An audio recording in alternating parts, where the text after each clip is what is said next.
Hey, what's up everybody? Welcome back to another video from Breezy Reef.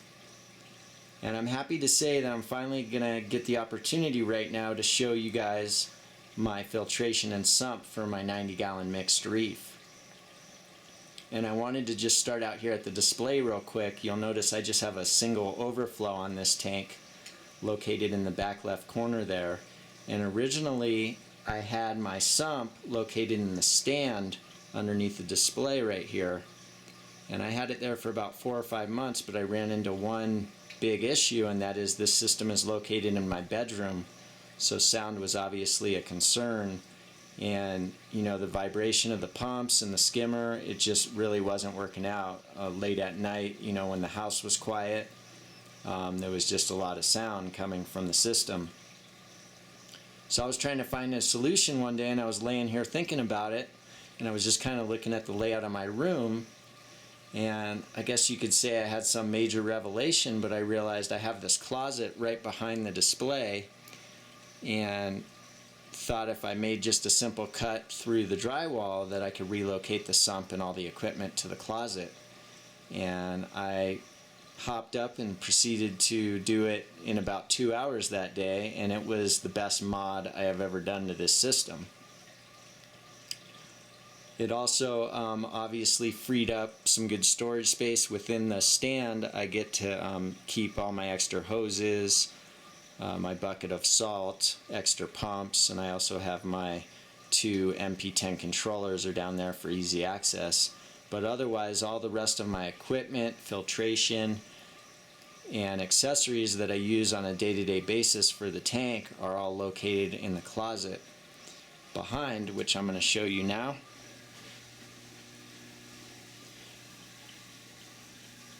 So welcome to the fish room. I'd like to consider this as my lab as well, but real quick, you can see the proximity of the sump to the tank. I mean, I was able to, there's the display, there's the sump. I mean, I was able to even use the same lines. You know, that gray line right there is the gravity fed line coming from the display, and that is the return line.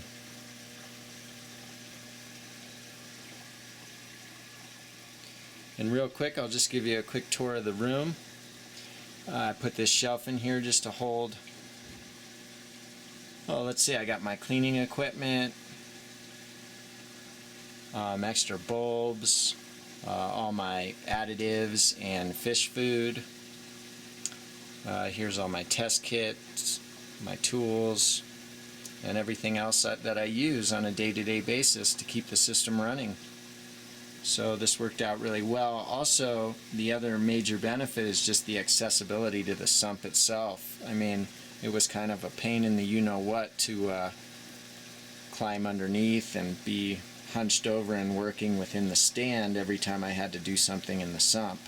So this makes the accessibility to the sump a lot easier, just being able to have the whole thing open like this.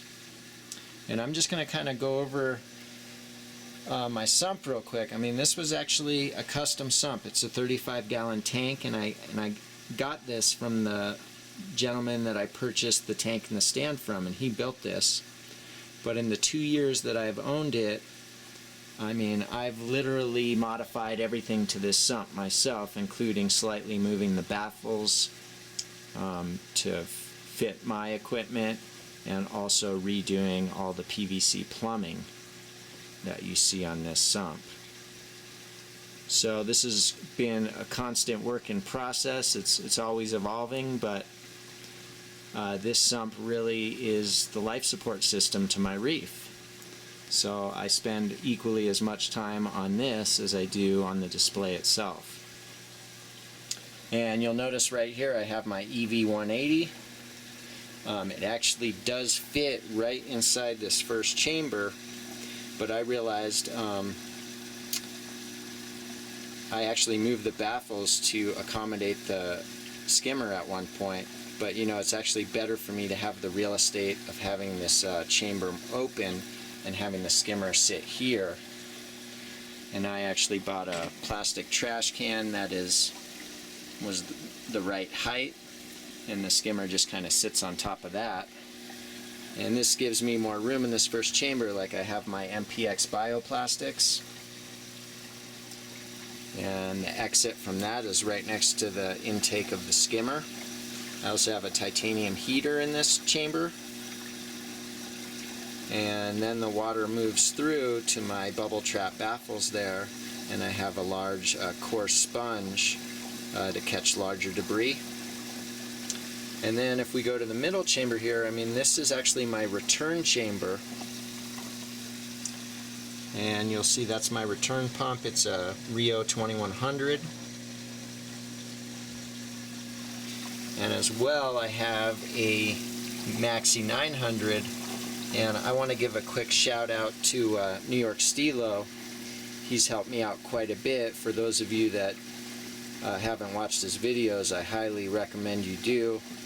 He's got a lot of great information there, and I've definitely utilized a lot of his tips and advice along the way. So New York Stilo, I really appreciate it. And a couple things that he showed me was I have a little Maxi 900 in there just to keep the water moving. And originally this middle chamber was pretty stagnant, so you know, a lot of stuff would settle in this chamber, and I've learned that water movement is really important, to have water movement throughout the display and throughout the sump. So that's a really easy modification. I also just take it out of there and put it over on this side about once a week, just to keep everything moving and kick stuff up that's settled on the bottom of the first chamber. And then I'm going to take you to my custom Refugium, which has really been an amazing learning experience, and I'm just totally fascinated by the Refugium. This is an 11-gallon Refugium, which is probably about as small as you want to go on a 90-gallon system. But I got this dialed in really good, and I think it's really benefiting the system. I have lots of copepods and other critters that get to grow in here and are constantly being dispersed throughout the whole system. So it provides food for my reef.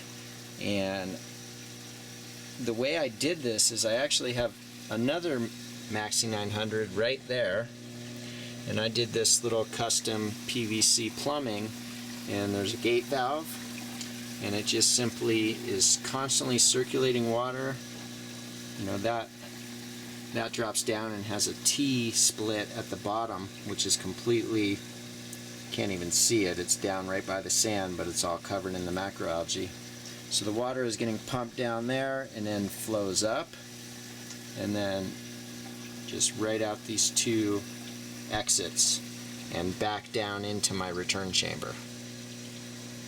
So it's constantly circulating out of this return chamber into the Refugium and back to the return chamber, and then a good part of that water is getting forced up to the display.